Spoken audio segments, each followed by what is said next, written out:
Julian here, and today I'm going to be showing you how to make music like J. Paul. As usual, you can get the project file and samples in the description for this video. And since this is so similar to a certain already released J. Paul song, I'm just going to be giving this away for free. So if you want this project file or the samples or the MIDI or the presets, make sure to check that out. Even if you're not in Ableton, you can still use the MIDI and samples. And yeah, let's dive in. So the first thing that I have going on here is this bass. It sounds like this. It's kind of the main bass. And the way that I made this sound was with Serum. I tried to use Ableton stuff here, but I just kind of couldn't stay away from Serum. And this also gives me a chance to talk about something that I want to talk about, which is I think a very, very big part of the original and J. Paul's sound in general is analog gear. Like, obviously, when this song came out, I don't even think Serum was a thing. But we can still take a lot of these techniques that you can learn from listening to this music and apply them to sort of like in-the-box synths or digital synths and really get a pretty close sound. And the only difference is going to be that, like, it's not going to be exactly the same as, like, analog gear, but by the same token, the analog gear isn't going to sound exactly like Serum, so I guess it's kind of a double-edged sword in that sense. But yeah, so the way that I made this sound was with Serum, like I said, I have a saw wave and a square wave. The saw wave is an octave down, and those are going into this low-pass filter, which is just sort of sweeping up. And yeah, and then I also have this bright white noise in there, just kind of filling everything out.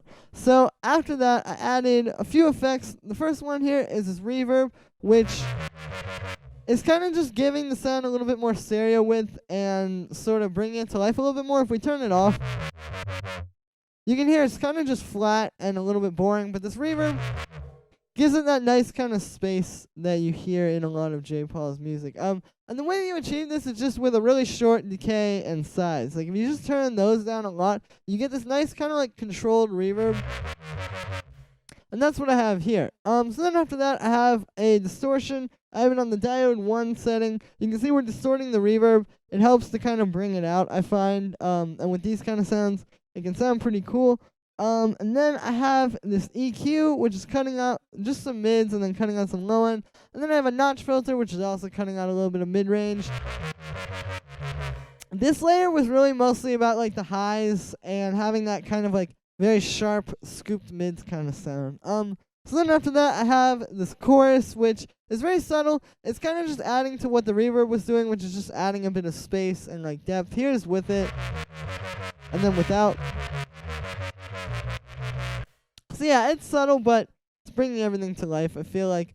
And then after that, I have this EQ, which is just cutting out some low mid kind of stuff, and then boosting a little bit around there, and then cutting some highs. Pretty straightforward, just kind of shaping the sound. And then after that, I have this glue compressor. I wouldn't usually use compression with a sound like this, well, at least straightforward compression like this. But the reason why I did was because I felt like it just needed to be, like, sort of brought out a little bit more, and I wanted to, like, really just, yeah, like, just kind of blow it out. Like, the way that you would get when you put, like, a synth through, like, a tape machine or something like that. It's what I was trying to get here. So here's without it. And then with it. Again, you can see it's just kind of, like, tying everything together. So then after that, I have two compressors, which are just for sidechaining purposes. So I have this first one is sidechaining to the kick. Second one is sidechaining to the snare. Since the kick and snare don't really hit, like they each are doing, there's like a half note in between each one, which is a very long distance, especially at 90 BPM. I sidechained it to both of them, so it would just go with the quarter notes like that. And yeah, the other thing that I do want to talk about with this layer, before I move on, is track delay, because I think it's pretty important here. And you can see I have this one move forward 23 milliseconds, and these other two are 28 milliseconds. So if you don't know what track delay is, I've talked about it a lot on here before. It's essentially this little thing over here. To turn it on, you just click this little D icon here, and it comes out. And what it does is it allows you to move the contents of your track over. So it's essentially the same as if I just went like this, like moved it over like that, however many milliseconds. But you get the kind of the benefit of the ease of use of using this little slider over here. So that was what I did, and what it kind of does is it makes this sit on the groove a little bit more. So if you listen to this now, everything is like a little bit sort of like off the beat, but it's cool. If we turn this track delay off on all three of these basses, it just doesn't sit as well. Like, it doesn't have that same kind of weird, wonky groove. So that was the purpose of that. So then the next layer that I have here is this one, which sounds like this. And I'm going to talk about this arpeggiator in a second, but first I will show you the serum patch. So yeah, I made this one with serum as well. I have just one saw wave, it's down 2 octaves, and it's got some unison, and that's going into this low pass filter, which is doing a sweep very similar to the last one that I showed you. And then in the effects tab, what we have is I have a bit of chorus, and a bit of reverb, so similar to with the first one. They just kind of help make it more like resonant and bring it to life. And then I have a tube distortion, which is pretty heavy. You can see the drive is up there. Here's without it. So you can hear it's just kind of adding that extra grit at the end of the chain. And then after that, I just have an EQ cutting some lows and a little bit of mids, and then I have a notch. So then after that, I have this EQ8, which is shaped like this, and as you can see, it's kind of got a sharp slope here. Like, it's a bit intense. So the purpose of this layer is really just to fill everything out as far as the basses go. Like, if I turn it off, it's just trying to bridge that gap between the main bass and the sub. So because of that, I didn't want it to be taking up like any of the ranges that those things would be happening in. So I kind of just made this like bandpass-y shape. And yeah, so then after that, I just have it sidechained to the kick and the snare, just like the main bass. And now I will talk to you about this arpeggiator. So this arpeggiator is a little bit of a weird thing for a bass, but what it's doing is it's essentially giving this bass like more of a kind of pulse. Like, if you listen, if I turn it off,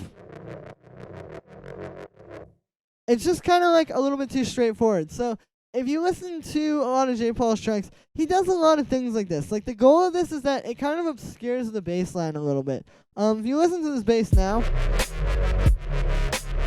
it's a little bit more complex because we have this thing which is playing slightly different MIDI than the other stuff, and you know, it's kind of just giving it, again, it's like obscuring it a little bit more. It's giving it something weird that isn't just like a straightforward synth playing MIDI. And yeah, so that was the purpose of this one. And the way that I got that was I just have this arpeggiator set like this. I have the steps to 1, so it's just going up an octave. The gate is there. And then I have it on the free mode for the rate. So if you click this sync button here, you can just have it be free and it won't be synced at all. And you can just set it by milliseconds. That was what I did. And yeah, again, this just kind of helps to give it like something that makes it a little bit weirder and a little bit more different than just like some basic digital synths. Like, if you want to do the sound in the box without any hardware, this is the kind of stuff that you have to do to get that kind of weird hardware-esque kind of sound. So then the last layer we have here is the sub bass, which sounds like this. So I made this with Serum. It's just a sine wave, and yeah, it's just a sine wave. And I have that going into a saturator because I didn't want it to just be dry. Like, this sound probably wouldn't have sounded, or this kind of track doesn't really sound good if you just have like a basic sine wave sub.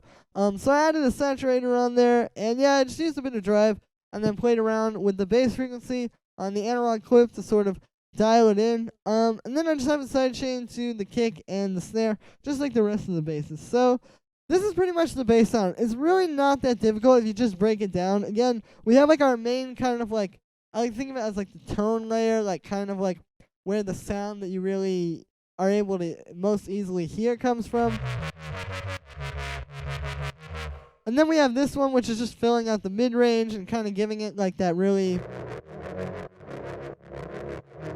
big, wide kind of sound. And then we have a sub, which is obviously very straightforward. So then the next thing here are the drums, which sound like this.